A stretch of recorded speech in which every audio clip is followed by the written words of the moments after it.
hot. Our mics are hot. They can. We have a better version of Mike Jimenez. Matt Gomez joining in. I got big time today. Nah, hombre, dude. Big time.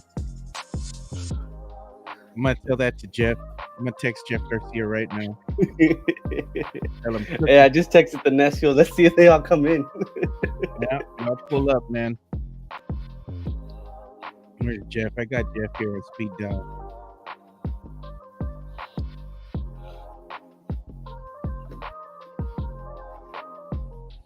Let's see if we see Chancellor walking around downtown tonight.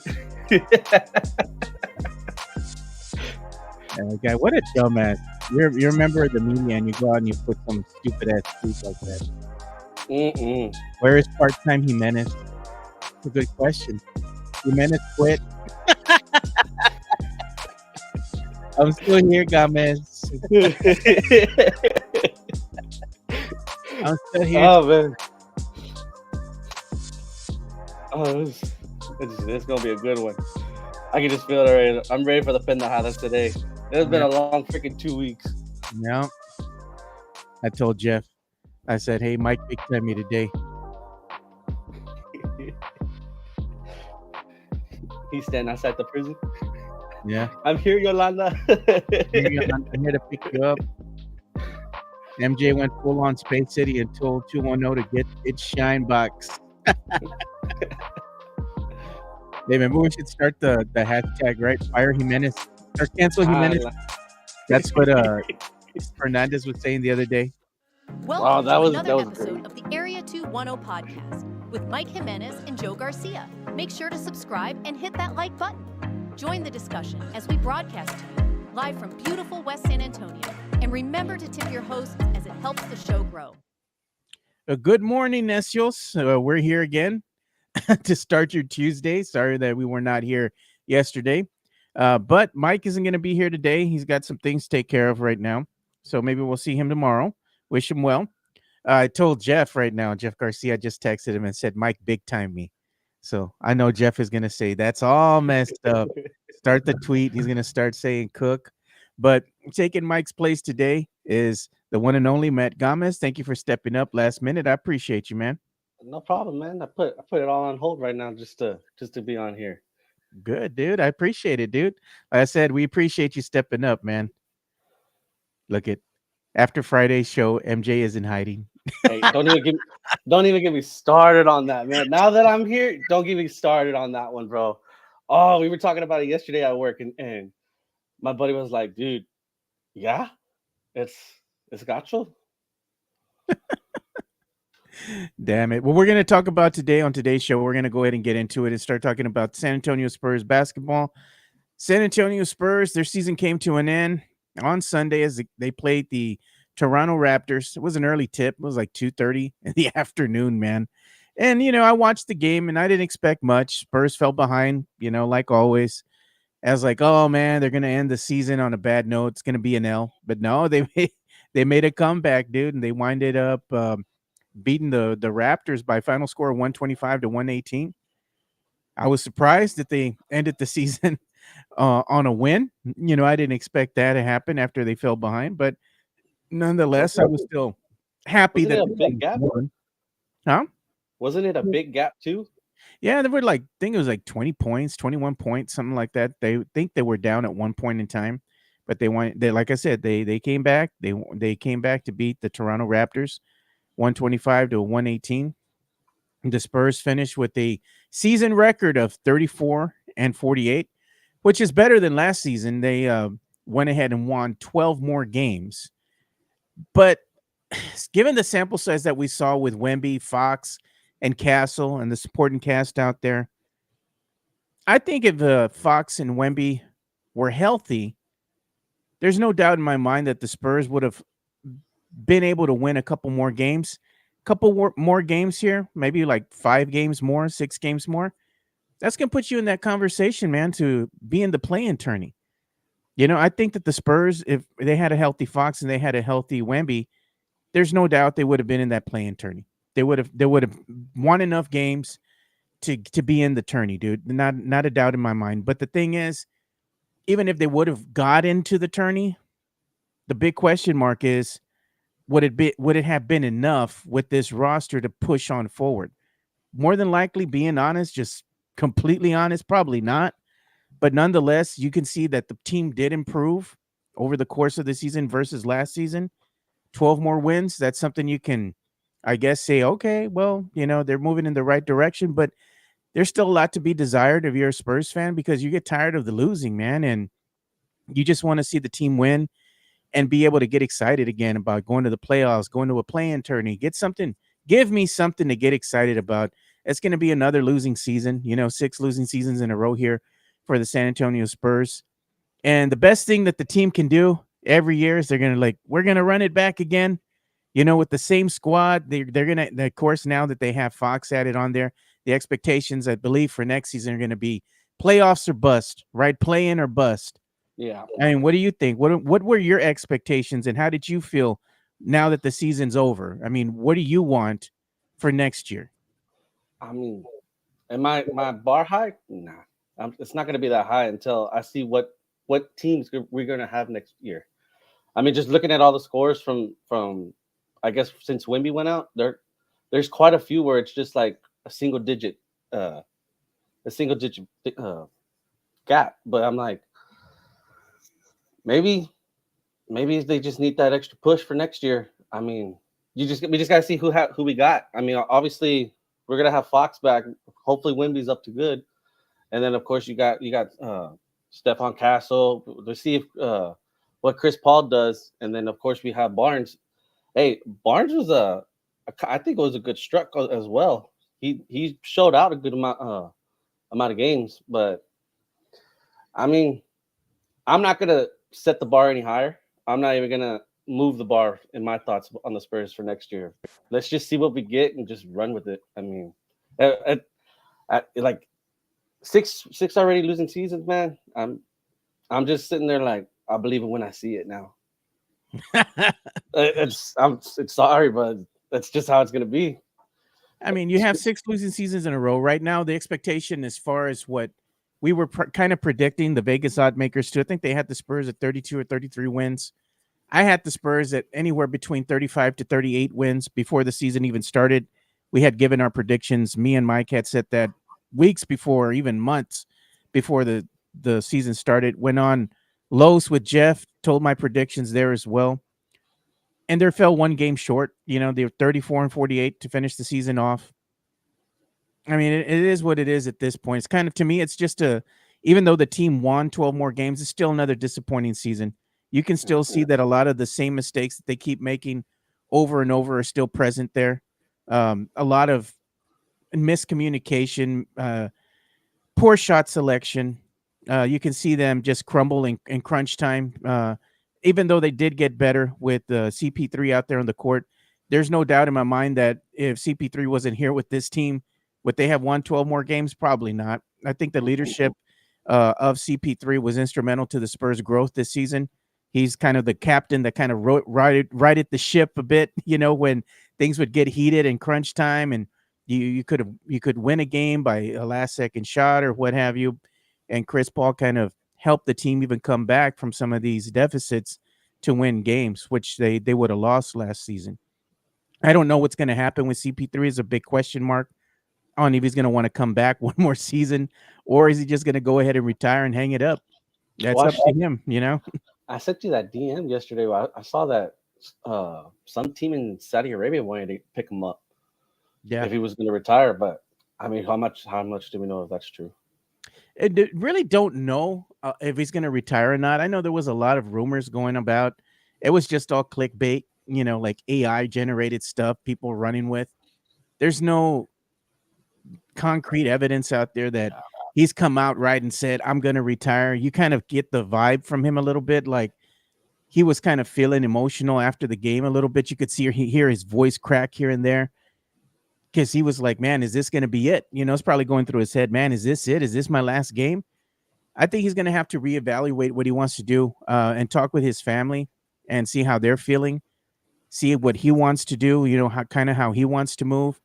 Does he feel like he has one more season in him? That's really up to him and his family and what he feels is the right move for him moving forward. But I mean, he's doesn't have a whole lot to play for at this point. He has all his accolades. He played almost every single. I think he did play every single game this season. I think it was like 82 games that he played.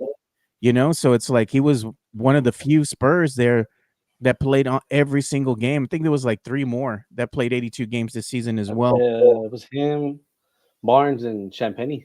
Yeah, you see, they played a full 82 games. Castle played 81 games for the season, so you can't say that the kid's not durable, you know. Mhm. And then you have the usual suspects who have been out with injuries. Vasil, they shut him down for the season. Sohan, injury prone. It is what it is. And then you just have the nonsense that goes on with this team, dude, from time to time where they're like Chris Leha always likes to say, they're two packs of ass, you know? Man, I missed his space yesterday. I got busy, No, they're but gonna was it yesterday? I thought it was I, today they're gonna have it. I thought it was yesterday. No, it's today. Oh, I can't wait for that. That's gonna be great if it's today. Yeah, it is today. Look, there shouldn't be anything to get excited for, is what Jesse A is saying about for this team, because this team needs to be purged.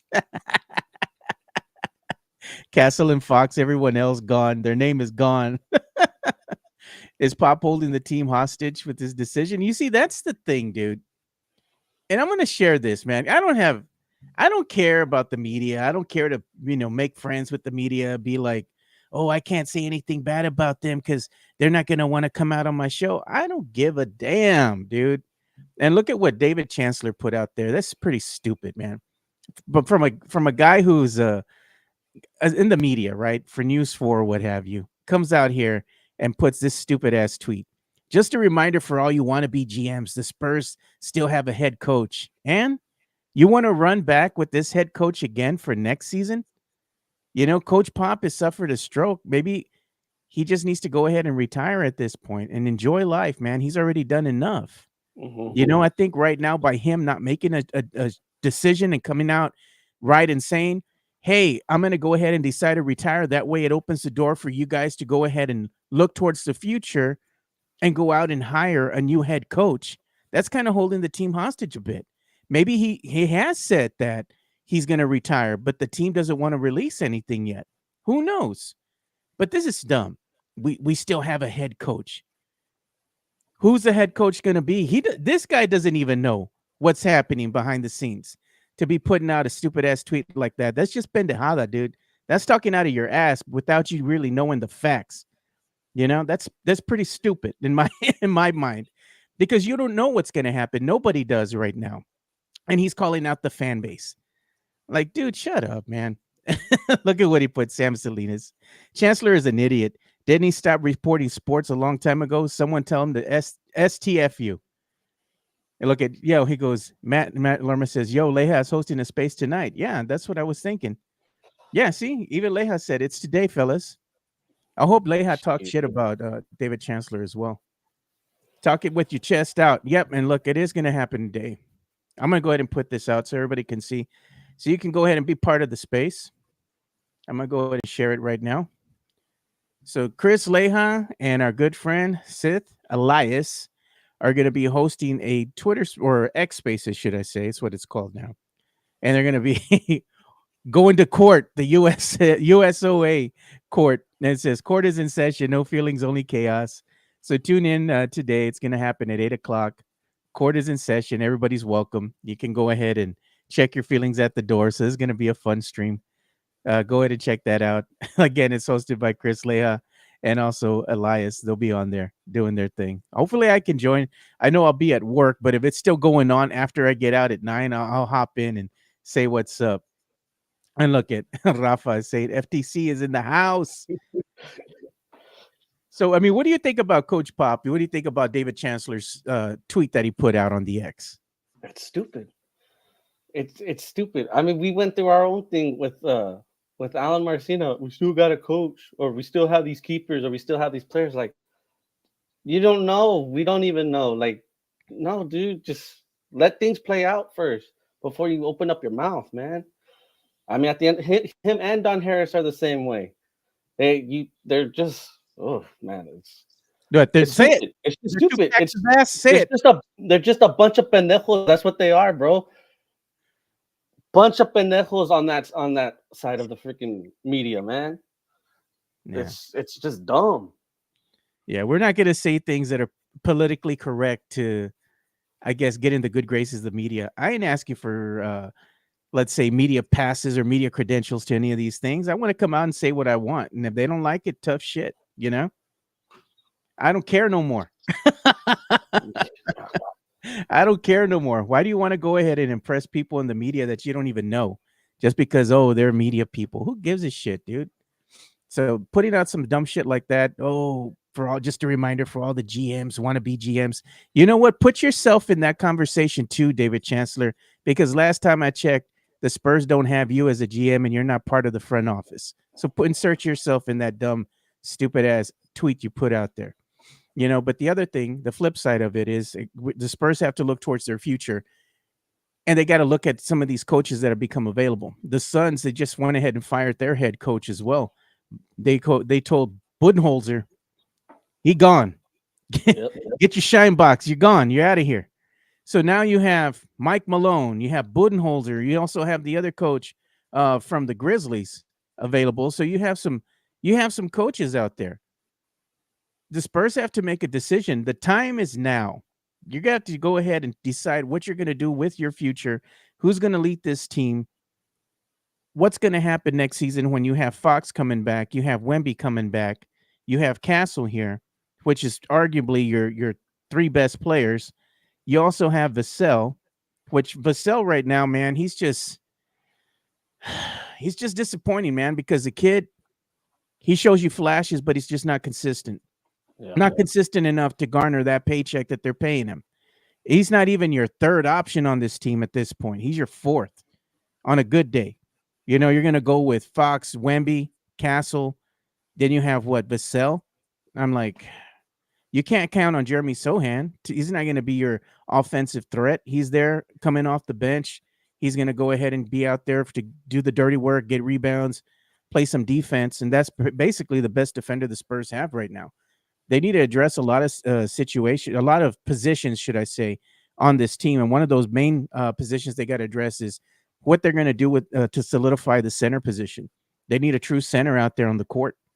They need a true center because Wemby's not that guy, man. He's going to just be on the fringe, being that perimeter player. He wants to kind of fashion his game after one Kevin Durant, who is reportedly they're saying that the Suns are going to go ahead and trade him. You know, so why not the Spurs? Get rid of Vassell. And for those that want to keep Vassell, you look at the stats and you compare them. You can tell me anything you want, but if you go to Basketball Reference and you pull up one Devin Vassell, you pull up Kevin Durant at this age is still better than Devin Vassell right now. Where's the lie? I would rather have Kevin Durant on this team. Get rid of Sohan, get rid of Vassell, get rid of whoever you got to get rid of and make it happen. Can you imagine if you have Wemby, you have Fox, you got Castle, and you got Durant? You tell me you're not going to win more games and be in the playoffs. Come on. What do you think about that lineup? I'm not going to lie. Yeah. I would rather, I mean, from what I've heard, Vassell's just good on paper. Not even at that. He just keeps getting injured, and it's tiring, man. He was supposed to be your quote unquote golden boy back in the day. Not anymore. He's sitting where he belongs, on the bench. Just giving those hot, like you said, giving those hot flashes and everything. It's just not it, man. And I know there's a lot of diehard Spurs fans that just want to see winning nowadays, but they got to look at this roster. They really do. And it's just, it hurts. It hurts. And I'm looking at it right now. He is the highest paying Spurs player. What are you doing? What are you doing? You just getting paid to sit there.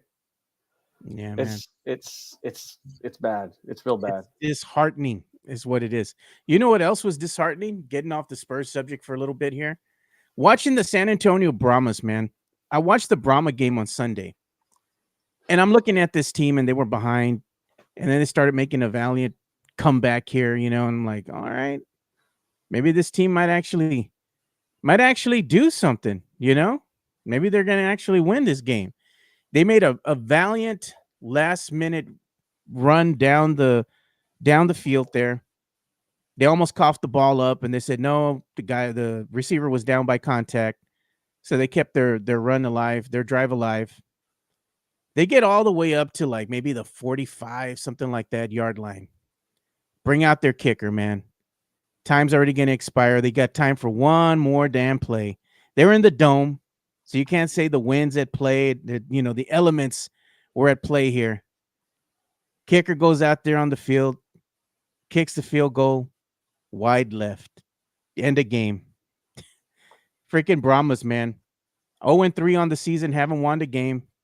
And they lose with the shanked field goal attempt that goes wide left against the Michigan Panthers. They lose by a final score 26-23.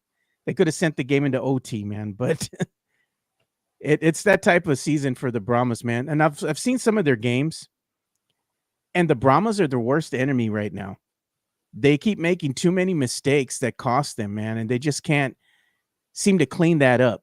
It's just a lot of little miscues, little mistakes, and it's a combination of things. So all these things, they make the game harder for them to win, and basically it just fall apart near the end. So it was disappointing to watch. I'm just there. I was talking with my boy Jonas Clark at the same time when I was watching the game, and he heard me getting mad, and he's like, "What's going on?" I said, "These damn Brahmas, bro. Watching this game, I'm vested, and they freaking lost, man." I look at Mike quit, and we get Brahmas talk now, laugh out loud. No, I'm just saying, I would have talked about him anyway. I'm just saying this is what I was watching on Sunday. I support my local sports here, including one San Antonio FC. San Antonio FC, man, they dropped another one. It's like, I know that's disappointing to you guys. Right now in the Western Conference, they're second. They're behind Monterey Bay FC, who's leading the Western Conference right now with just 13 points. San Antonio FC is only a point behind. They're kind of tied right now with New Mexico United. They both have 12 points apiece in the standings. Mm-hmm. But San Antonio FC is number 2. Right now on the season, they got 4 wins and 2 losses, man. They're still hanging in there. They're only one point away, basically, and 1 loss away from Monterey Bay FC. But what do you attribute these 2 losses to, man? I mean, our captain went down. That's how I see it. I know a lot of the guys have probably their own opinions. Our captain went down, and we don't have a finisher. There's no finisher to put the ball in the back of the net.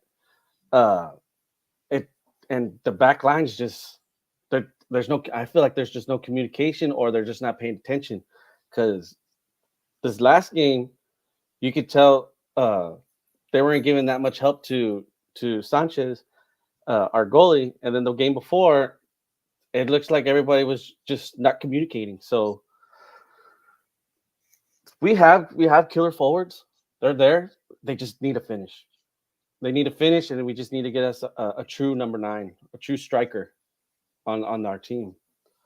But hey, man, I'm not hitting my panic button yet. I still think we're there. I still think we're good. We just need to come over this. I mean, heck, the last game we lost our coach. He got kicked out.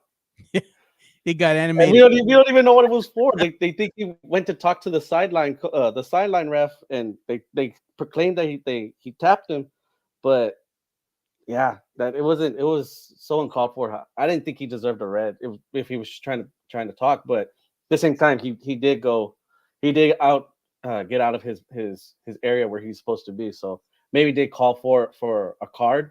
It didn't call for a red, man. Well, San Antonio FC has a chance to redeem themselves. They have a game today at 7 p.m. They're going to take on Union Omaha. So there you go. Yeah, back in action. We do have that open cup. So let's see how far we go, man. Because right now I'm getting shipped some of the guys. Because if we hit MLS, we either go to Houston Houston either comes to us, or we either go to Austin. So we're gonna see how if hopefully that plays out. Yeah, I forgot they start their cup play. That's what it is today. The start of cup play. Yeah. 7 p.m. You can go ahead and check that out. I believe the games they televise this one is probably going to be on ESPN Plus. Is usually where they have the games. So you can go and check those out I if you think don't this know is where to look. Let me see. I'm gonna see where it's at real quick. I've even seen a game or two. I think it came out on ESPN Plus, or sometimes they'll show them on CBS. So if Yeah, you this have one's on Paramount Paramount. Plus, you can watch it. Yeah, this one's gonna be on Paramount. There So you if go. everybody wants to watch it, there you go. Go and check it out. And then we had somebody here, Hanover Fist says he didn't know that the Brahmas games are televised. Yeah, the Brahmas games are televised because the UFL has a contract in place with ABC. So you can watch these games on Sundays. You just got to go ahead and check your local listing here, because I was able to watch it just free over the air TV, on my high definition television that I have here that has the tuner built into it. And I was just sitting here watching it as I was doing other things. But yeah, the games are free, man. You don't got to pay anything. You just turn the tube on and turn it to channel 12 here locally, which is KSAT, and there you go. You can watch your games there. I So did see Sam's comment about the kids night for the next game. Hey, bro, I'm sorry, man. I don't do those promos. I don't know what they're thinking about doing those promos, man. That's on them. They don't listen to us. They don't. who's We doing don't. who's doing kids night? So the next game's a Wednesday, and it's supposed to be a kids night. Homie's got to be in bed for school the next day. Why are you gonna have a kids night on that night? What time does the game get started? About 7:30. Should be Ah, 7:30. it's okay. Little Nestios can go to sleep late. Yeah, Look at Hanover side. I was watching the Spurs game last. I was watching this last Spurs game. Yeah, I was watching it too, but I was also watching the San Antonio Brahmas play. I wanted to check that out. I don't always get the chance to see them play um, on the on TV because I might be busy or whatnot. But I know my dad, he likes watching the UFL, and he's always watching the San Antonio Brahmas, so he'll let me know what's happening as well. Brian says, Jesse A says, Brahma's going to be eliminated from playoffs by the first home game. Gotcha. The thing is that the Brahmas aren't playing a lot of home games. I think they're only going to miss a couple games, more games that they should have played here at home. They have more road games than they do home games, and that's because it was due to a scheduling conflict that they had with the Alamo Dome, which is where they lease the field to play. So they're not going to be able to play as many home games. But yeah, man, it's a shortened season. They don't play a lot of games, so every win or loss really does matter. And right now they're behind it, man. They're feeling the pressure. You can hear the players when they're talking and addressing the media. They know what's up and they know what's at stake. So they have to go ahead and get back to their winning ways. Hopefully SAFC can get back to their winning ways as well. I know San Antonio Missions, man, they got their season kicked off already. I believe it was like last Friday or something like that, or maybe a week before that. They were handing out those big mugs. Remember, we saw those mugs, the nice Yeti mugs that they had.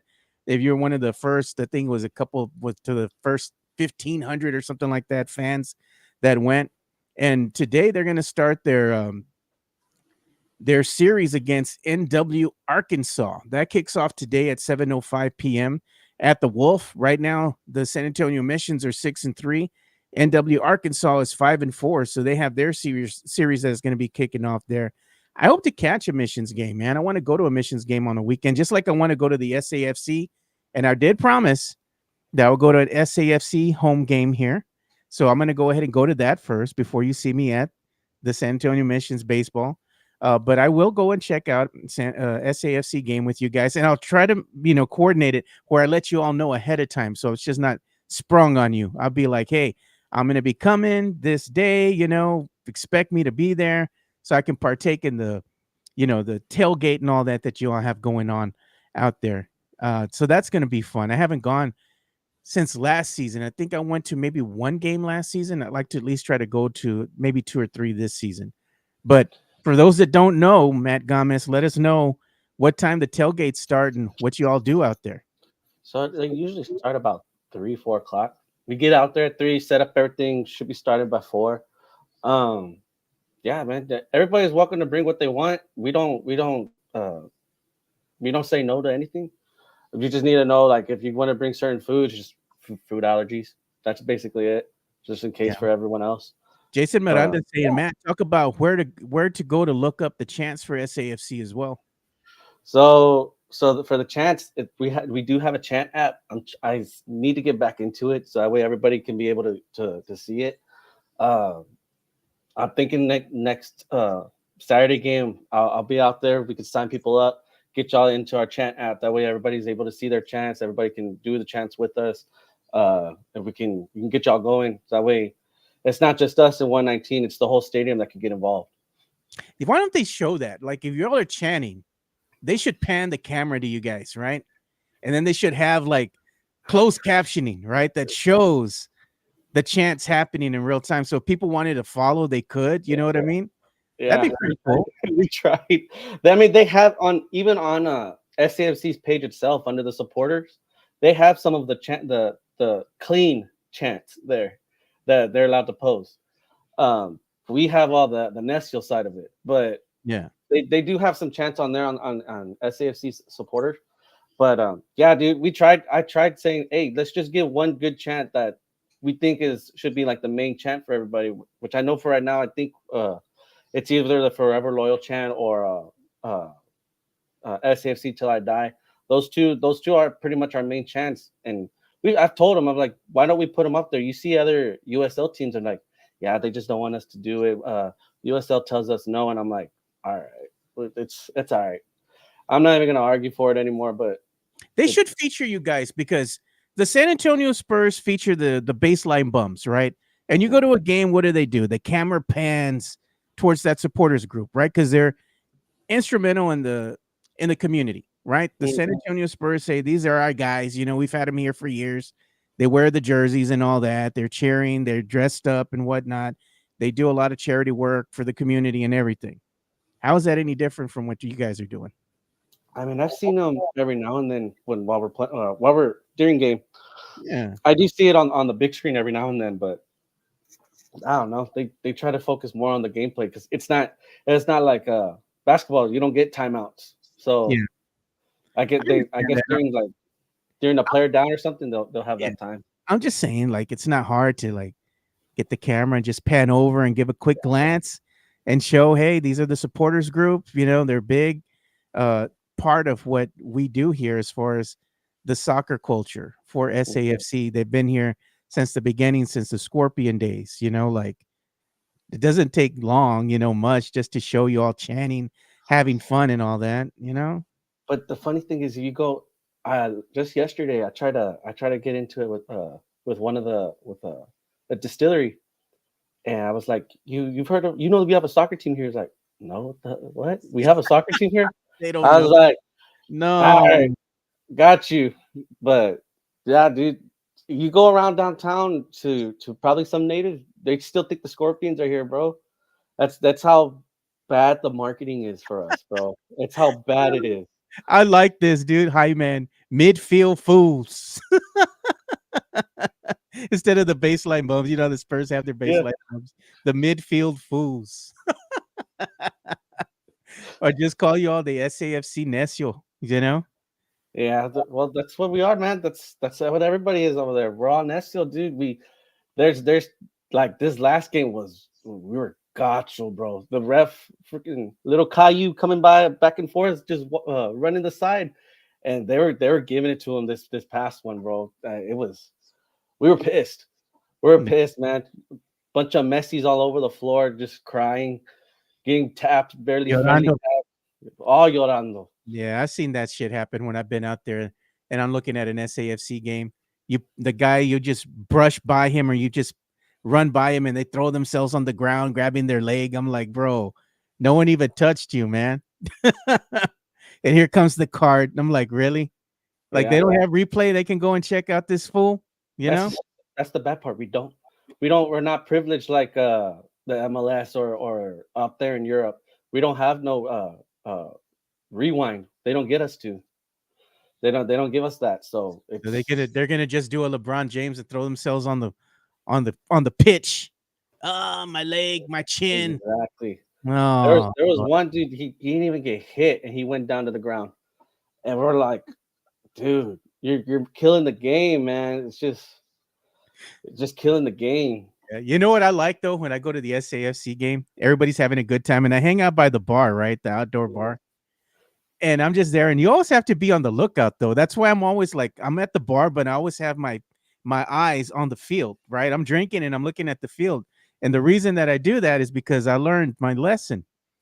If you have your back towards the field and you're not paying attention, that soccer ball is going to come at you. Oh yeah. And you're not ready, man. You're going to be mid drink and then I don't boom. know.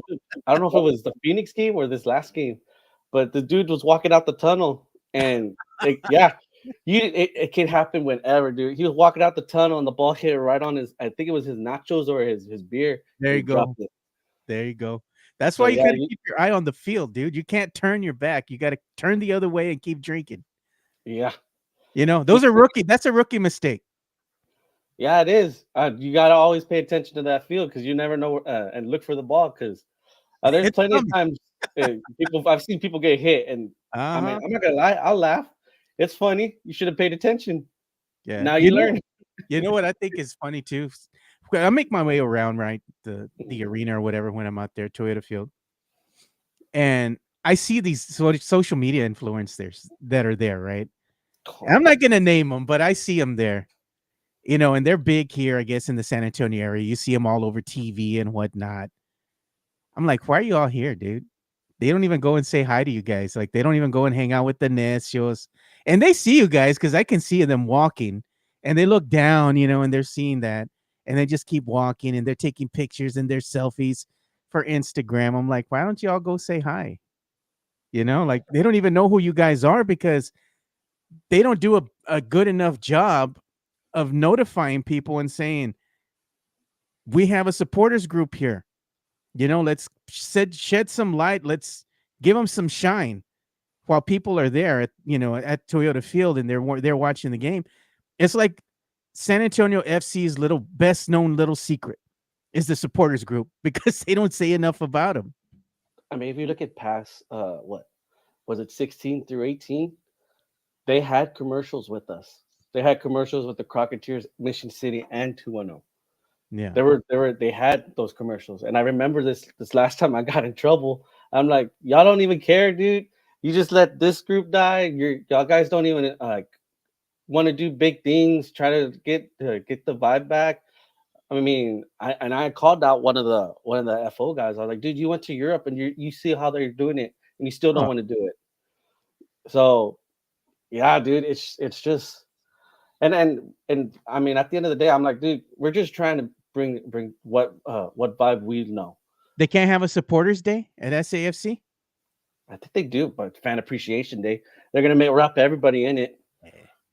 That's what it is. And then But have the Spurs players. They'll show the Spurs players, and they go out there, right? They show them. Oh, look, Jeremy Sohan's here. So and so is here.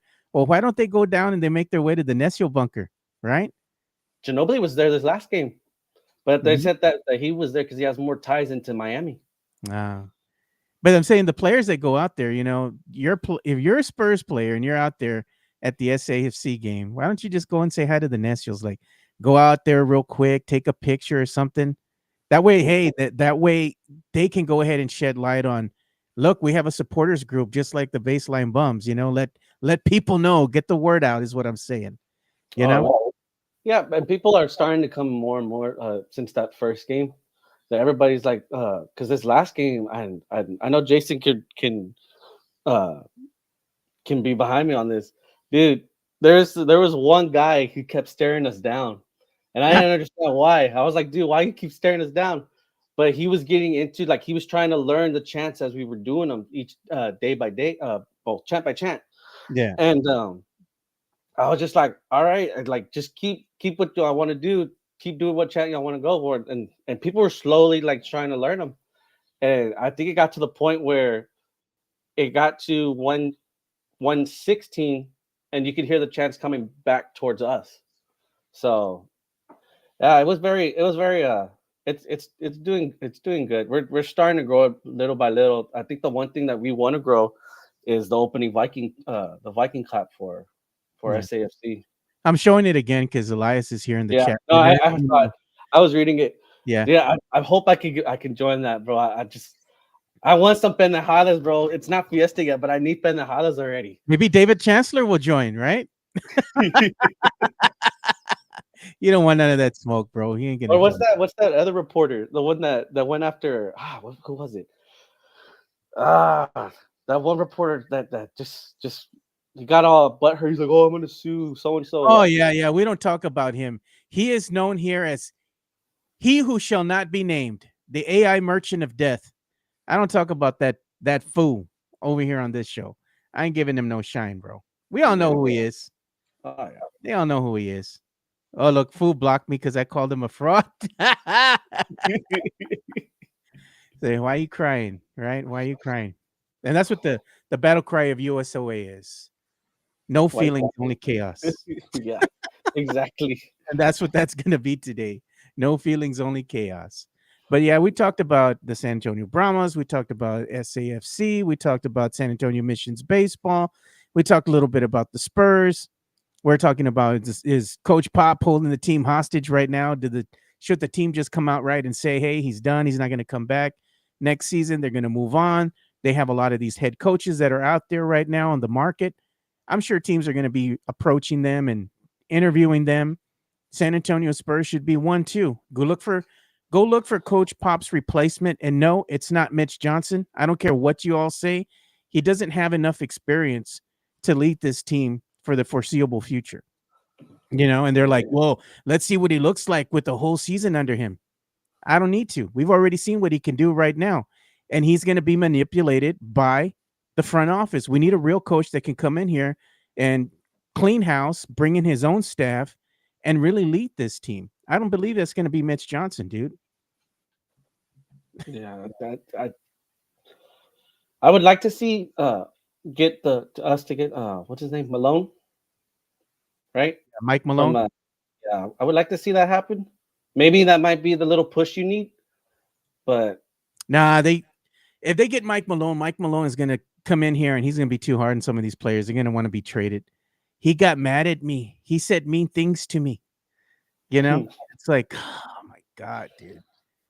I mean, I wouldn't mind it, like a harken back to the old school way of doing things, when Coach Pop was Pop and he was yelling at Tony and grabbing him and sitting him down, you know, getting into him, laying into him like he used to. That's not Coach Pop now. You can't do those things with this generation of player. They're too soft now. They get their feelings hurt, So it's like, if you want to get some nasty, you got to be nasty. You got to get a coach out there that's going to go ahead and lead by example, call your ass out, but also is going to be there in the trench with you when it comes down to it. And that's what the Spurs need. They need that leadership out there, and they need a new identity. They've been lacking that for some time now. The identity that they've had is losing. I'm tired of it. that yes, that too. But yeah, I can admit that, man. I think we don't have that identity. We don't have that I guess that nasty factor we used to have back in the day.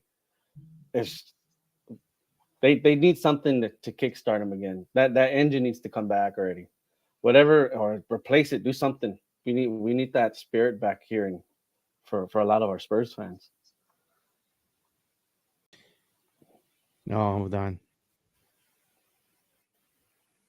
Let me go ahead and see if I can get El Jefe on as well. Give me a moment. Let's see if I can bring him on. I'm gonna go ahead and send him a link. I'll tell him right now.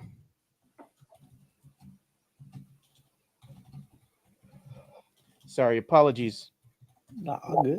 This is what happens in real time. All right. I just let him know. I just sent him a link right now. So we'll see if we can get the one and only Jeff Garcia on right now. Let me tell him. So here's my question. Sure. Do you think we can fix this tankathon or not? No. Spurs right now pretty much almost have solidified that 8th spot. They have the 8th best chances right now going into the draft, right? Mm-hmm.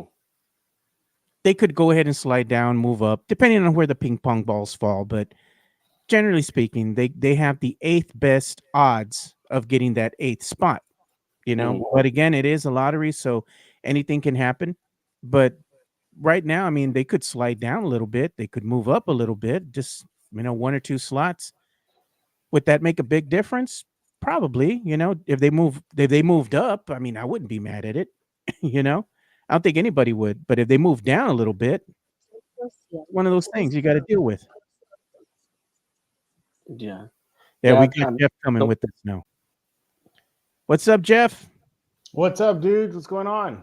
No, nothing. What's going on, sir? We're just here talking about the San Antonio Spurs, talking if Coach Pop is holding the team hostage at this point, Jeff, because the Spurs are still haven't released any, I guess, hard concrete notice stating that they're going to move on. They still, for all intents and purposes, act like he's going to be coming back next season. But then you have all these other coaches that have come out on the market. You have Mike Malone. Now you have Coach Budenholzer was let go by the Suns. You have the other coach from the Grizzlies that was let go as well. So we have a plethora of coaches. I mean, what do you think at this point, Jeff? You think Coach Pop's coming back for one more season? If your gut, my gut tells me the Spurs already know whether he's coming back or not. And I'm going to assume that we'll find out shortly in the coming days or weeks. But here's the thing, though. I wouldn't use the word hostage. I put more like just in limbo, because what do you do? Like, how do you? I mean, unless you want to hire Jerry Jones for a day and say, hey, what you did to Tom Landry, can you do that to Pop? And then be like, see, we didn't do it. It was Jerry Jones. He did it. But you got to make a move soon. And the rebuild we're almost out of it. We're almost there.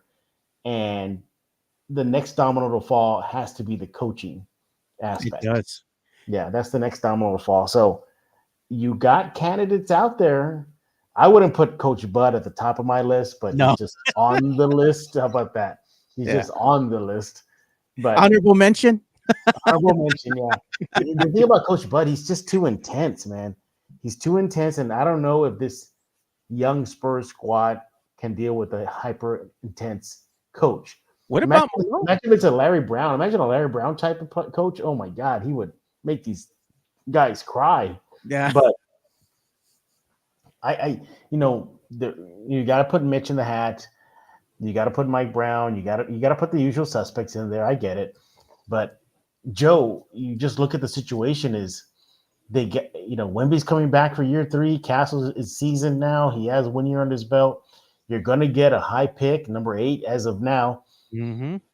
This team could make some noise next season.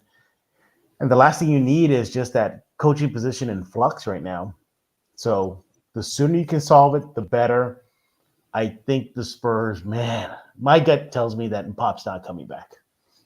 That's what your gut tells you. That's what my gut tells me, yeah. I'm kind of with you on that one, Jeff. It doesn't feel like he's coming back. It just doesn't have the feel, even though they say these things, right? And they'll be like, whoa, he's coming back, or they make it seem like he's going to be at the helm next season. They're like, they haven't really come out right and said they're moving on. Season's already at an end. Mm-hmm. You're going to have to throw your name in the hat sooner rather than later. I think the sooner that they come out right and say they're looking for a head coach, I think that would be better for not only the fan base, but for the team as a whole, especially the players, to actually know for sure, hey, they're moving on. Maybe they do know already. They just haven't said anything, Yeah, I think they know. I think Pop knows. And everybody's had or knows or had an experience in their family, with stroke. And it's no joke. It's no joke. It's like the whole thing, a mild heart attack. Well, it's still a freaking heart attack, a mild stroke. Well, it's still a stroke. So, I just think the rigors of the NBA, the stress of the NBA head coaching spot, shaking off the rust, his age, his medical history now, he's a stroke victim. I think it's just too much for a guy who's what is he, Joe, 75, 76? 75, been to be 76, going on 76 years of age. Yeah. And you know what's funny, Jeff? Remember we had gave our predictions, right? Before the season even started. I had went on Los with you. Mike Jimenez went on Los with you, even though Mike big time me today. He's still my friend right now. What? He big timed you? Why am I not surprised? Big time me today. Big time me.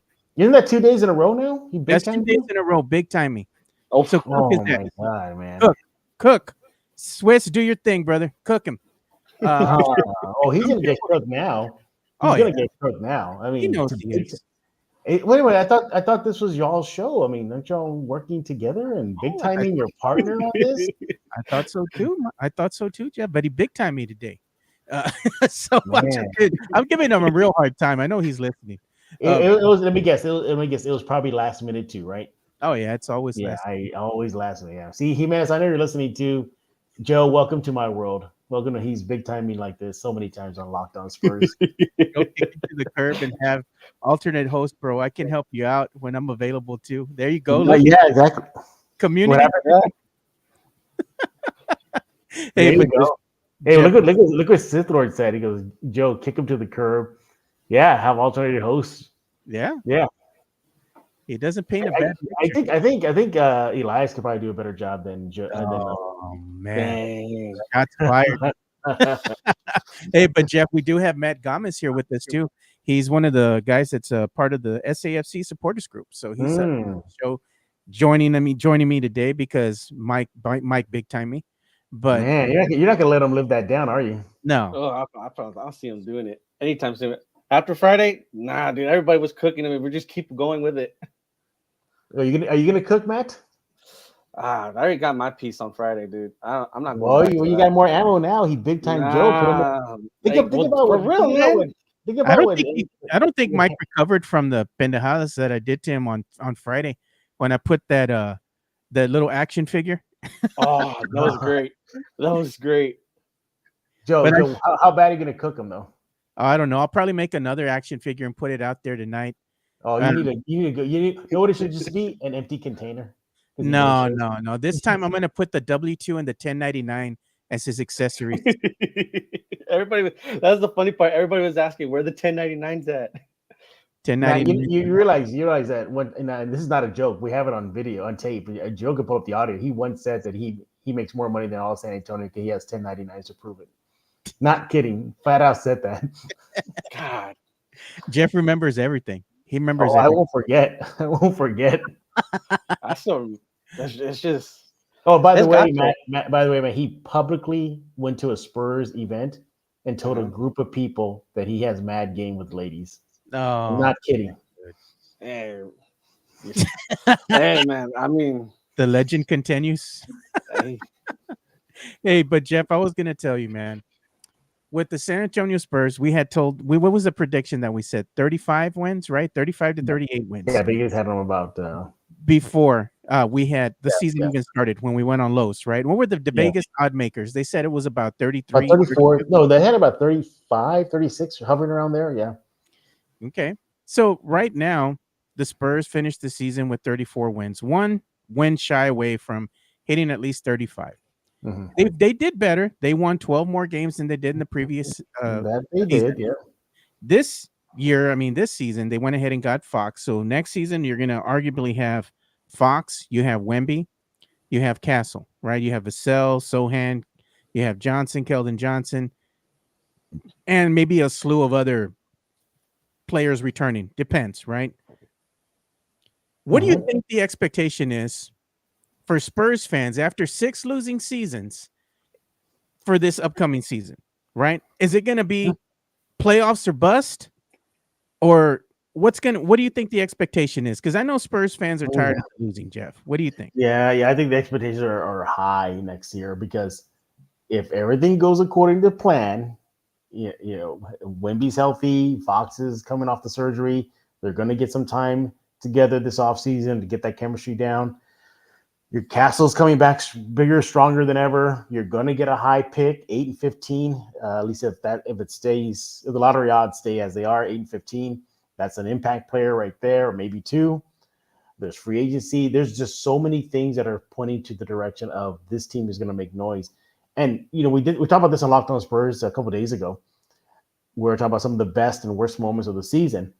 And I didn't want to go with the obvious, like, one of the worst moments is when Wemby went down. You know, that was too obvious. But I brought it up not necessarily because of what happened to him, but because what happened to the team and what could have been. I think if the Spurs stayed healthy, they would have busted Vegas projection. I think they may have been at minimum playing team right now. Yeah, I want to because the midseason edition of Fox, 5 games only. Castle just took off after he hit the rookie wall. Wemby's going to be Wemby. Keldon accepted his role off the bench and playing superb in March. I think this team really could have made noise. I want to show you something, Jeff, because I was told by one Michael Jimenez. Yeah. Oh, you're about to cook, aren't you? You're going to cook. That when the Spurs decided to go ahead and acquire one CP3, his exact words when he came out on the show, that's a sign that the Spurs are punting the season away. Man. Well, lo and behold, look at what happened with the leadership of one Chris Paul. The Spurs won 12 more games than they did last season. He had an immediate impact on this team as far as his leadership out there on the court. He helped this team come back from double-digit deficits, helped them win close games that they would have otherwise lost last season, imparted his knowledge into one Stephon Castle, who is now arguably going to win Rookie of the Year. Oh, yeah. And he's played every single game this season. Does that sound like a man that came in here to help the Spurs punt the season away, Jeff? Nope. And it was just effective on the court. He was, I mean, that last game of the season, I was there on my seat in media row and watching Chris Paul. I said, man, this might be the last time I see another Hall of Fame point guard in the Spurs uniform, following Tony Parker. And I'm watching him and just how he made the game so simple for guys. There's a play where he's running the fast break and Mamu's kind of running by his side. And you see Chris Paul slow down a bit, point to the exact spot where Mamu needs to be. Mamu goes to it, easy layup. On the way back, Chris Paul's kind of like talking to him like, see, I told you. Just made it so simple for these guys. And by the way, he loves to talk too, man. He would not stop talking. But I think it benefited the Spurs. I want him back. I just hope he's okay taking a bench role. Yeah. And Matt Gomez, I'm going to ask you, what did you think about CP3? As a fan, just looking at what he was able to do with this team, what were your thoughts on Chris Paul? I didn't have high expectations, but I was shocked of how how much of a role he played in helping all these youngsters out. It's pretty amazing how he turned a lot of the court around for them. And just watching them play, he would step back. Then the way how I saw it, he would step back, let them run their game, but tell them, show them the blueprint while they're playing.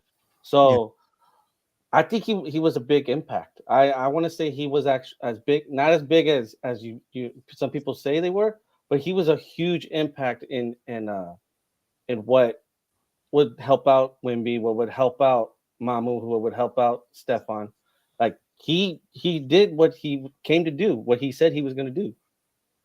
I was going to ask you a question, Jeff. So they haven't come out right and said, right? Or Chris Paul hasn't come out right and said, and given the official word. He's retiring. I know he's probably going to talk with his family, reevaluate what he's going to do moving forward. He's already going to be 40 years of age. He doesn't have a lot to prove anymore. He's going to no doubt be probably a Hall of Famer. He's done a lot in the league, been one of the best point guards the league has seen. Did you get the impression on this last game, because his voice cracked a little bit and he seemed a little emotional after the game, I'm not going to lie, that he kind of thought, or it had the feeling that this was kind of his last game of his career? What do you think? I don't think it was. I think he still has at least 2 more in him. I think what's getting him is where to take his talents. That's it. And I know you're right. His family's going to weigh in. It'll be a huge factor this offseason in his decision to continue going or not. But if you look at the field, it basically comes down to this. If he wants to play, he's going to have to go to a team that's rebuilding like San Antonio, Washington, Pelicans, something like that. You're not going to get a postseason run. Likely, you're not going to get playoffs. If you want to go to the playoffs and go for that ring and or at least have a deep playoff run, you're going to go to a contender, but you're probably not going to get a lot of burn. Maybe OKC will take him back. They really don't have a quality backup point guard for Shea. I mean, he would fit in well there. Does he want to go to Washington, team up with Cooper Flag or somebody like that? If Cooper Flag falls, I don't know. But, so that's where he's at right now. Go run for a title. You're likely not going to get a lot of playing time. say with a rebuilding team like San Antonio, you're going to get playing time. But again, in San Antonio, he's not going to be the starter next season. That's Castle's job. There's no way Castle cannot be continuing coming off the bench next season. Yeah, I liked the leadership style of one Chris Paul. I think he brought a lot of grit to the team as far as having them play better in crunch time. I will say this though. This San Antonio Spurs team still makes the same mistakes though. And I don't know, after so many seasons together, these things are going to go away. Even with Fox, with Wemby, with Castle, there's still a lot of things that this team does, and you see the same mistakes out there, Jeff. Yeah. Poor shot selection, just getting sloppy with the ball, shooting too early into the shot clock, turnovers. They just haven't learned to kind of settle down. They haven't learned to move well without the ball as a collective unit, and you see what other teams' second units can do to the Spurs starting five at times, and how they're able to kind of bridge the gap when the other teams are down by double digit deficit, should I say. I saw this happen with the Memphis Grizzlies. The Spurs were up by like maybe 10, 15 points. And the second and third unit came in and they were able to cut the gap fairly quickly. And they weren't doing anything sexy other than just playing basketball, big fundamental basketball, meaning coming up the court, taking your time, passing the ball around, setting a screen, setting a pick, getting the best shot selection you can. And it was just chipping away. It seems like the Spurs kind of lack that when it comes to just the fundamentals of the game itself. I don't know if it's some type of miscommunication that's going out there on the court. Is it low basketball IQ? I mean, what do you think it is? A little mixture of both. I think it's, well, first of all, I think the Spurs, there was just so much going on last season. It's interesting. Jeremy Sohan after the game said that they never felt that they were ever at home, even though they did play 41 games. Yeah. He said Paris trip, road trip, Austin games. Everything just piled up on them. He also mentioned, well, to the T, all the players just said there were just so many distractions from Pop to Wemby to Fox to the trade of Fox. Yeah. Teammates, Trey Jones and Zach Collins. So I think there was just that. There was also, still that lack of experience. You saw it several times throughout the season. You highlighted some of the stats there. I do think the Spurs are trending in the right direction. Look, just by comparison, they did win more games than last season. So yay, that's a good step in the right direction. They weren't getting on. Remember was it a couple of years ago, Joe, when they went on 18-game losing skid? Yeah, man, that was wild. They didn't go down that path. They had their losing skids, yes, but it wasn't crazy. Sure, you go beat Golden State, thanks to a Harrison Barnes 3-point shot, but then you get smoked by them in San Antonio. By the way, one of the worst moments of the season. That's I highlighted that Locked On Spurs. One of the worst moments was that game. But so you just saw a lot of inconsistency. And Joe, you could have almost scripted Mitch Johnson's talk after every loss. What is it? Physicality. They weren't physical. So that just goes to show they need size. They need a little bit more grit to them. Joe, I think they need more dog in them. Yeah, they do. They need to get some of that nasty back that Coach Pop coined, that phrase years ago. I want to see some nasty. That's what we've been missing out of the San Antonio Spurs squad. I'm going to be honest, and I'm going to go outright and say it. They've been soft, and they've been soft for quite some time. Well, Mitch Johnson did use the soft word once this past season. He should have used it. He always danced around it, but he never said it. He only said it once. He said they were soft. Yeah. He should have just said it right to the media every time. They didn't perform up to the billing. This is a soft team. They need to form an identity. Hold their feet to the fire. But you can't do that now in today's league, Jeff, because these players, they get their feelings hurt. Yeah. It's a different era. Hey, I want to show you this, Jeff, because we are going to have the NBA playoffs that are going to be starting. But tonight, I believe, it's the start of the play-in tourney. Look what ESPN just released, Jeff. And I know you're going to like this, man. What you got? Look at this. Oh, that's cool, man. Harken back to Dragon Ball Z. Look at what they put out. Play-in ball.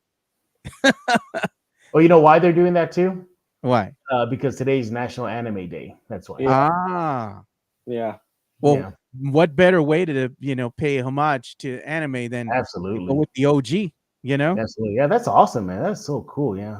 I like that, dude. I thought you'd like that, Jeff. Yeah, I do like that. I'm trying to figure out who's who. So I don't know who's who. Oh, I can't see the names. That's why. I'm sorry. It's kind of showing the Grizzlies and I see. Warriors. They're not really Okay. names. It's showing Yeah. the teams, Mavericks and Kings. You have the Bulls and the Heat, and the Magic and the Hawks, and they're kind of showing their respective star players for each team, kind of done Dragon Ball Z style, like if they're gonna go Super Saiyan. Yeah. Mhm. But it doesn't really have a likeness to like a Goku or Vegeta. It's just Yeah. kind of done in that Yeah. same style, Yeah, that's cool, man. Either Hey, way, Jeff, I do have one question for you, Yeah. and it's probably outright. Do you think the Spurs are going to look at any of the Austin Spurs since they went so far? No, I don't think so. I think Harrison Ingram's going to stay in Austin next year. They had some. I think of Malachi Flynn. Mhm. He played really well, but he ain't going to get run in San Antonio. He'll be deep in the depth chart. David Duke Jr. I can see him going to another team because he played phenomenal for Austin this past season. But Riley Minix could have a shot simply because he can spread the floor. Mhm. And but he got hurt, so we'll see how he comes off injury. But overall, there was not oh my God, Spurs, you got to recall this guy up now kind of vibe. Mhm. I didn't get any of that. So no, I don't see any quality. There are quality guys there. I'm not saying Harrison Ingram's not quality NBA stuff. He is. He got drafted for a reason. But I think he needs more seasoning.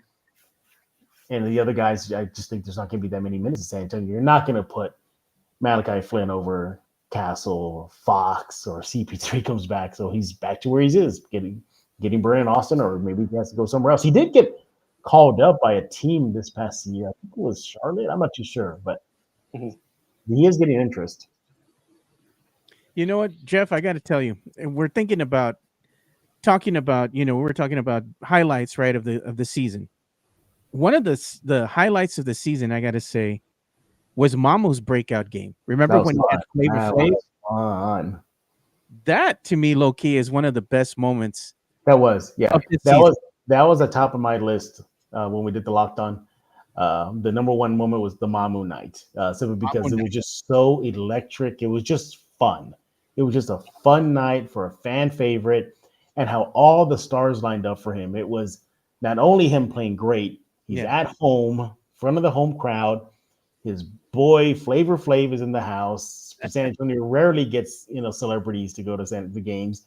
Add to the fact that his dad was in the house, his brother was in the house. Oh, and by the way, he did that against the Knicks, the team that the NBA team that was close to him when he was going to Seton Hall. So everything just lined up, and just his reaction afterwards, he couldn't believe it. He kept on saying, "Did that happen? Did that just happen right now? Like what? Like what?" And how he was like I think it was like a rebound away from a triple double, something like that. How dejected he got, and then how he blew it off. He said, whatever, He goes, I had a great night. He got the spotlight afterwards, the first guy out in the post-game conferences. So it was just a fun night. The other, I think we had another one of the best moments was when Steph Castle had like those back-to-back 30-point nights, something like that. Yeah, where he just went off for a few games in a row, showing his potential. What else do we have? We didn't even touch on the Spurs pranking Castle as one of the better moments of the season. We didn't even. I mean, as much as there were a lot of more bad moments, maybe, but there were some fun moments. We didn't even mention Chris Paul and Wemby trying to rig the system at All-Star Weekend. Oh, that. Yeah. That was one of the worst moments of the season. I thought that was just a funny moment. Yeah. I mean, they could have got away with it if Chris Paul would have threw the ball higher to make it look like he was trying. That's how I took it. But I think they could have got away with it if he looked like he was trying to shoot. Because Wemby didn't look, to me, he didn't look like he was even trying to shoot. He was just like underhanding him. Yeah. But it still hit the backboard. I think that's what got it away. Yeah. That's what he's saying. If Chris Paul would have taken a free throw attempt, they would have had no choice but to say, all right, y'all cheated the system. You know? But then again, I don't think they cheated the system. I think they worked with the system. They just said shot attempts. They didn't say, okay, now put your hand in the ball like this and move your knees like this. Then that's a shot attempt. They just said shot attempt. But I think that's why they didn't get it, was because Chris Paul just looked like he put his hand on the ball and he was just doing a pass.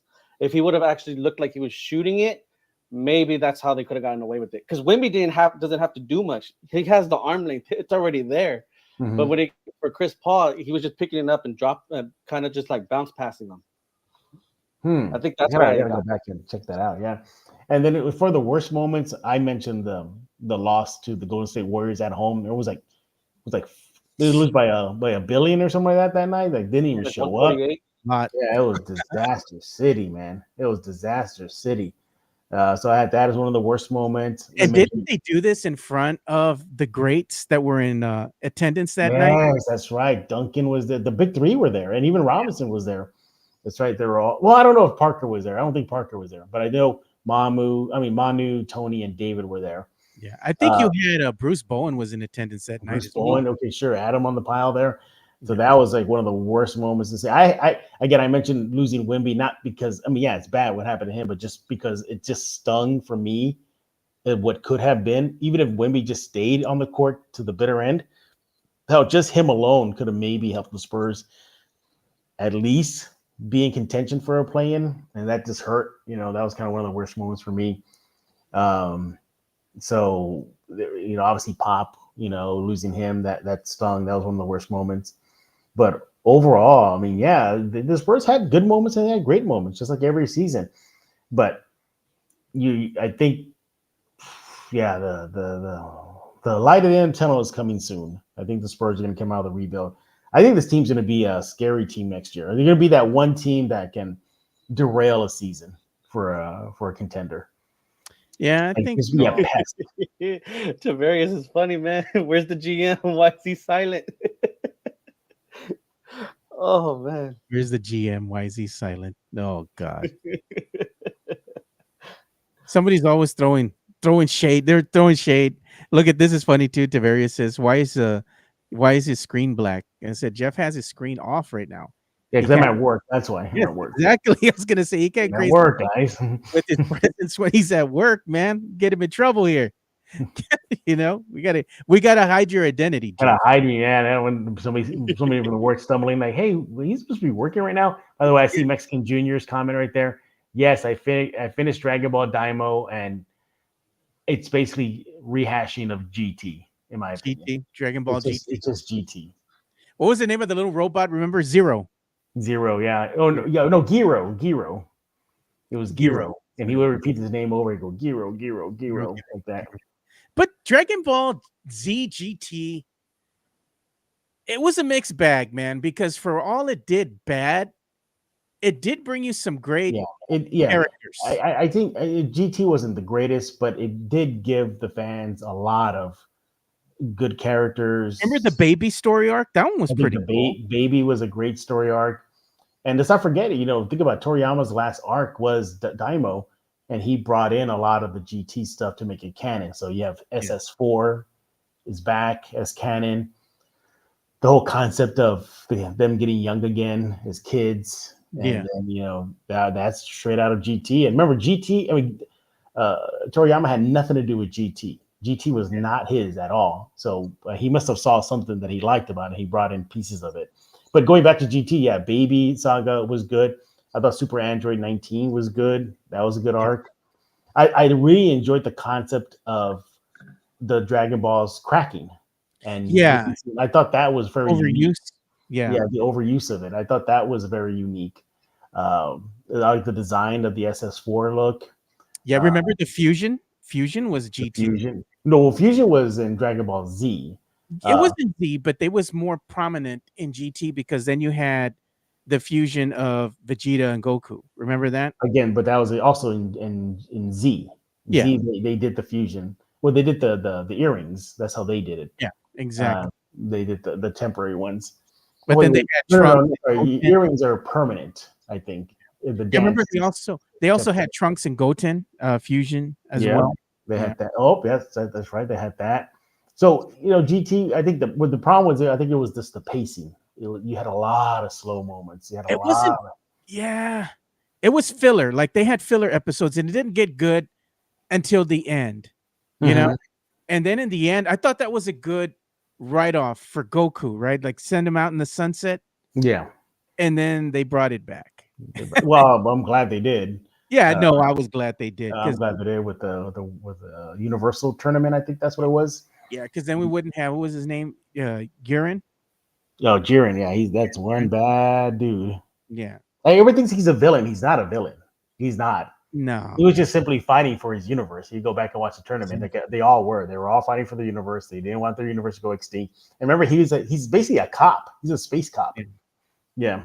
Or like a marshal or a ranger or something like that. So he just, he's just playing the game. He's in the tournament. By the way, you to go back to that Dragon Ball Super tournament, never in my life I ever thought that I would see Frieza and Goku team up ever. That was just one of the most awesome moments. What was funny to me were those little beings that they had that every time their universe would get obliterated, they would just go squish. Oh, that's right. The gods. Yeah. Yeah. Squish. They're all these guys are gone. Hey, Joe, just some news 30 seconds ago. Damian Lillard is not gonna play for the Bucks tonight. Oh, he's officially. not. Yeah, there was a rumbling that he was gonna do it. This is out of ESPN. It says here, Buck star Damian Lillard, blood clot, will miss the start of the NBA playoffs. Bucks play game 1 of the first round against the Pacers on Saturday. I don't think he's going to be in the playoffs, period, dude. Dependent on the severity of a blood clot and what they're currently doing for him. You can't have any strenuous activity. You can't really use said limb, especially if the blood clot, if they're trying to thin it out, and he's probably on blood thinners and whatnot. The only way this brother's going to be ready is that they had to do some type of surgery to him, like outpatient surgery or whatever, to remove the clot. But then there's also the rehabilitation period to come back. And if you try to bring him back too soon, you risk further injury, or you can also risk him exasperating what they're already working on. So to me, just sitting him out for the entirety of the playoffs would be the way to go. I know he probably wants to come back and play, but for the longevity of his career and for his health, I think it's best he sits out, because blood clots are no joke, Jeff. You don't want to come back and then you get died out there on the court, mid-game. No, sit out. It's okay. Yeah, exactly. But going back to GT and Z and everything, I'm just going to see what they're going to do moving forward. That was, again, Daima was the last Toriyama arc. What's going to happen next? Who's going to pick up the mantle? I'm very interested in that. But overall, I mean, I'm loving. There's a lot of anime. I recommend everybody go see the new anime on Netflix, Devil May Cry. That thing is great. Oh, really? My brother keeps telling me to watch it. Yeah, I finished. I couldn't stop. I had to continue. It was to the point I was watching it at work, low key. Just like putting it on the monitor. I had to finish it. So I would recommend everybody go check out Devil May Cry. This is not an anime, but we're sticking in the animation world. If you want a really good, thought-provoking, modern cartoon, I say it's not a cartoon, just how about adult cartoon, I should say, is go watch. It's on HBO Max and also on Adult Swim. Common Side Effects. Check out Common Side Effects. I've been seeing that Common Side Effects when I was working. Really good. It was really good, Jeff. Yeah. It was really good. I'm looking forward to them bringing it back. They're going to have a season 2. Yeah. It's on the Cartoon Network, so you can go and check that out. They have it on Max. Yeah. It's a really good one. It's a very thought-provoking, very kind of a thriller. I guess you can put it as a thriller. A reflection on the medical industry, what they would do to people. The ethical sides of things. It is a really, it has its trippy moments. I'm looking at, I'm just like pulled up images. I'm like, dang. No, seriously, don't judge a book by its cover. No, I'm not. But you're gonna watch like the first 2 episodes. You're gonna be like, oh my god, this is really good. Look, This Mario is Cavazos, really good. The Last of Us. Any viewers? Damn right. You bet your ass. I was watching it this Sunday with everybody else. It got off to a good start. Season 2, episode 1. I watched it. It was By the way, great. yeah, Elias, yeah, Terminator Zero was just incredible. Terminator Zero was just wow. I got to say, the Predator one, the anime that's coming out, that looks like a banger. But that's just a bunch of shorts, right? It's not But it looks good. Right. I'm not saying that, but I think it's just more shorts, right? Yeah. And not necessarily us. I mean, I guess it could be an overall arc, but It looks good. I like it. It looks good to me from what I saw. The anime looks is it the animation from the Clone Wars? Are they using that adopting that style? No, it's kind of more of that exaggerated graffiti style that they've been using with the Spider-Verse ever since Spider-Man and the Spider-Verse came out. Everybody's been jumping on that bandwagon of that graffiti style. They have the frames per second. They're going to be like 24 or less. You get that exaggerated look, but it's really hard to do that kind of stuff. It takes a long time. Teenage Mutant Ninja Turtles did it. They did that with the Puss in Boots anime, or not anime, but the animated film that came out as well. So it's something that's been gaining more popularity. They did it with Arcane as well. Oh man, Arcane is one of the best. Well, Arcane season 1, season 2 was, it was rough to get through. It was got good rough. at the end, Jeff. It got good at the end, but man, my God, those first episodes, I fell asleep a couple of times. It was a slow burn. Burn, but it paid off. But definitely, but season 1 is way better than season 2 of Arcane. Oh well, look at this. They're saying, laugh out loud. How are they stretching The Last of Us to 3 seasons when in The Last of Us 2, Joel goes golfing? If you know, you know. Yeah, they're gonna go ahead and prolong that scene. We all know what's coming up. I love how a lot of the scenes are straight out of the cutscenes in the video game. They are, and if you played The Last of Us, you know the game. The first game was good. Second game was 2 packs of ass, and I don't know how they're gonna go ahead and do this. I have high hopes for season 2. I already know what's gonna happen, but how are you gonna stretch it out to 3 seasons?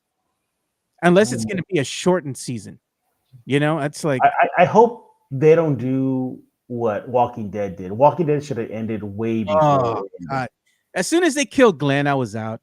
I'm out. For me, it was, as soon as they got rid of Rick Grimes, I was out. I was like, this is not going to go anywhere. Yeah, they got rid of my boy Glenn. I'm like, nah, I'm done, dude.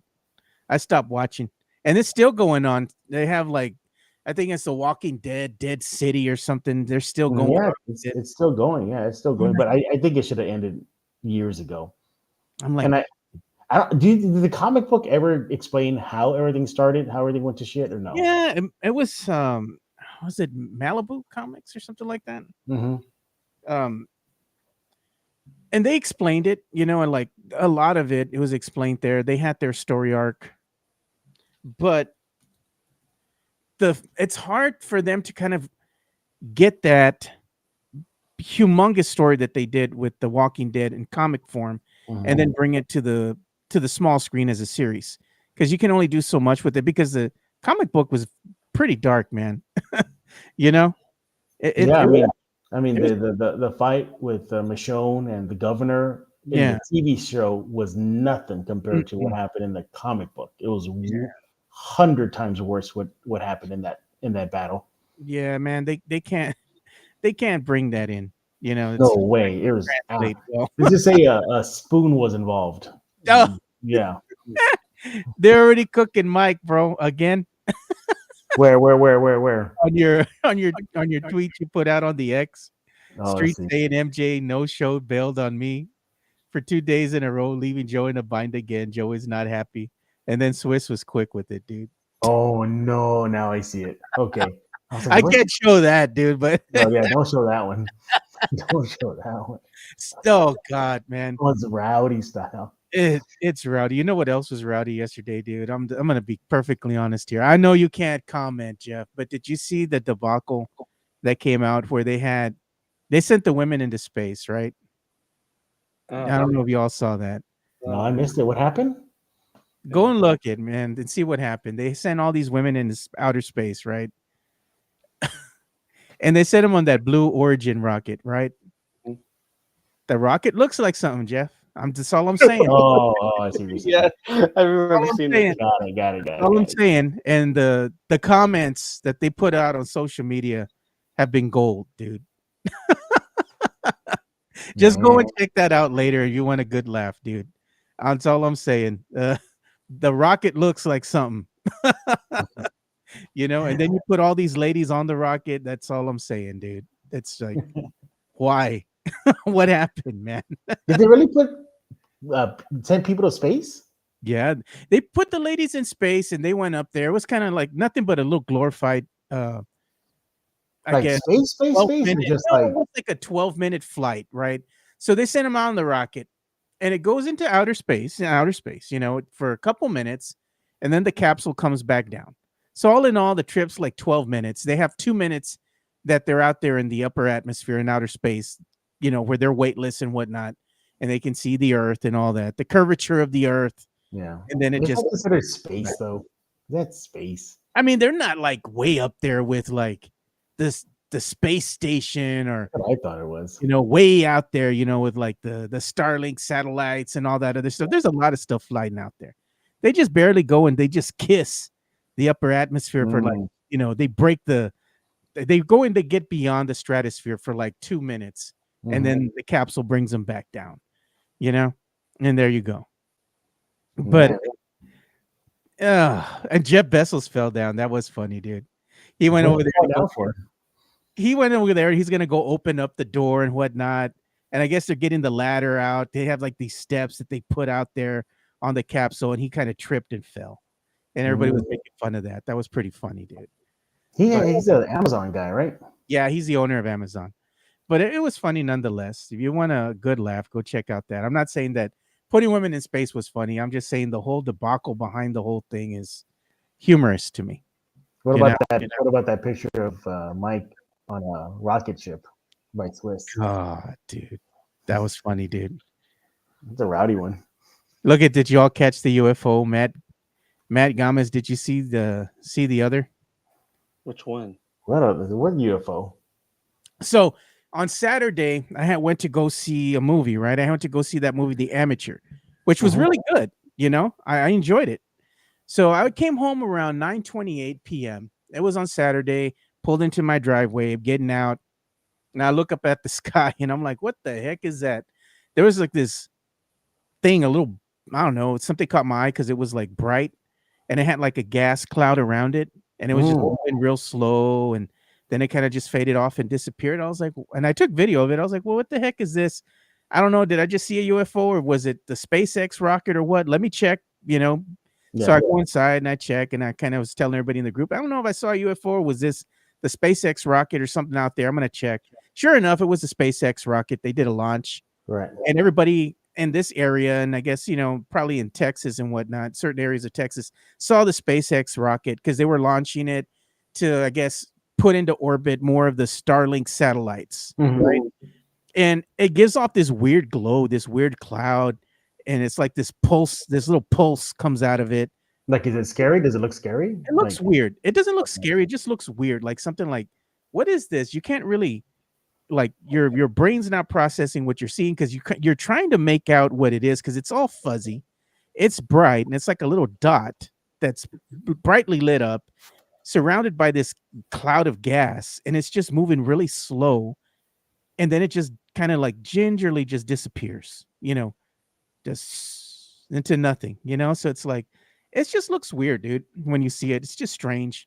And that's what it was. It was the SpaceX rocket. It was an UFO. There were no alien sightings around here. Not that Saturday anyway, but if you believe such a thing, San Antonio is third when it comes to UFO sightings in the state of Texas. I believe it was number 1, you have Houston, Texas. At number 2, you have Austin. Can't imagine why. Keep Austin weird. And then third is San Antonio. So there you have it. My brother-in-law told me a story like when he was in high school, I think, and he was dating my sister. Yeah. He had told me that he was at his mom's house and he would park the car in the driveway, and his old car used to have a sunroof. And at night, he had opened up the sunroof, and he was going to close it, because he parked and he's going to get out and go to his room. And that right when he was about to close it, he said he swears to the day he saw a big black triangle hover over his mom's house and then just speed off. Who knows, dude? There's all sorts of weird things. Jeff has never seen anything? No, I don't think I. Well, no, I take that back. I have. At this time I was living in New York City, and I was in the Bronx, and I went to for a run. Now the Bronx had this huge park. It was massive, like almost rivals Central Park, but not quite. I went for a run, and I remember I said, I'm still feeling good. I did the lap around the massive park. I'm going to continue. I'm just going to take the scenic route back to my apartment in the Bronx. And I remember I went to a stoplight, and I waited for the sign to change. I can cross. Yeah. And I remember kind of catching my breath and like pacing a bit, and I look up, and I saw this freaky UFO. It looked like a bunch of grapes, like just hanging in the sky. And I thought, it's a balloons. It's got to be just balloons because a bunch of balloons. And I looked up again. Nah, it was not a bunch of balloons, man. That thing was just floating, like standstill, hovering over the street. It was solid black. It had like sharp edges to it. That thing freaked me out. Oh, that's weird, dude. Yeah. What about you, Matt? You ever seen anything? We can't hear you. No, not really. I don't really look in the sky that much. The only weird things you've seen are the Fiesta Sucias over at there you go. In downtown. Yeah. Oh, Jeff hasn't been here. I forgot for Fiesta. This is gonna be a treat for you, Jeff. Hey, what do you mean? I'm a Fiesta vet. Oh no, but I'm saying you've been away for a little bit, but you're here now, so you're gonna be able to partake. Me and Mike were making fun, and we're like, if Jeff's gonna go to a Fiesta event, what would it be? Oh, let me guess. I know where y'all gonna go. He's like Jeff's thing would be going to the Taste of the North Side. I knew it. And he's like, no, I said maybe Jeff be like the King William Fair or something else, I was like, what would be your event that you think you'd go to? Would it be Nyosa? Well, I live downtown now, so I would say King William's Fair. Nyosa, maybe? I don't know. Nyosa is rowdy now. That's what I hear. I heard it gets pretty crazy in there. I would throw in there the San Fernando Cathedral because they have like a big fiesta event in front of the church. Yeah. That's a good one there. What else is the good one there? Pack is a good one. Pack Fest. Yeah, Pack Fest is a good one. Look at this, Matt. Seth Elias puts, Matt seen some wild stuff at SAFC Dollar Beer Nights. Bro, I could tell you some stories that I will not bring up on air here, but way back in the day, way back in the day, when all the supporter groups were together, there was some wild times. It was the wild west back then. For those that did know, we saw some wild stuff back then. It was a lot of fun though. That's hilarious. We can't say what happened. Don't say. We can't say what happened, but there was a lot of nights of pendejadas going around, dude. I bet, man. Hey guys, well, I gotta go. Gotta go back to work here for a little bit. So appreciate the invite.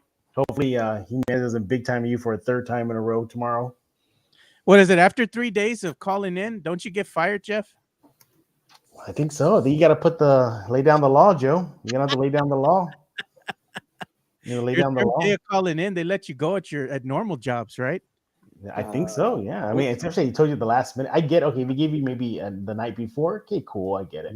But last second, man. No, mom. Last second. By the way, Matt, I don't know if you knew this, but Jimenez once publicly said that he is undefeated in fist fights. At Fiesta, he's 1-0 in Fiesta fights. Yeah, he said that nobody can take him, not even you, Matt. Okay. He's got hands. He's got hands. That's what he says. Oh, and that he's athletic, Matt. Oh, sneaky athletic. Yeah, he's sneaky athletic. And he actually believes this. He's not kidding around. He actually believes he has hands. Well, I appreciate you for stepping in here, Jeff, and talking to me and Matt. We appreciate it. Well, sorry, I'm just piling on Jimenez here on your behalf, Joe. Oh, yeah. It'll continue throughout the day. I bet, yeah. And by the way, I know Sith Lord is listening in right now, but Elias, Jimenez once told me that he could take you out in one round, easy. God.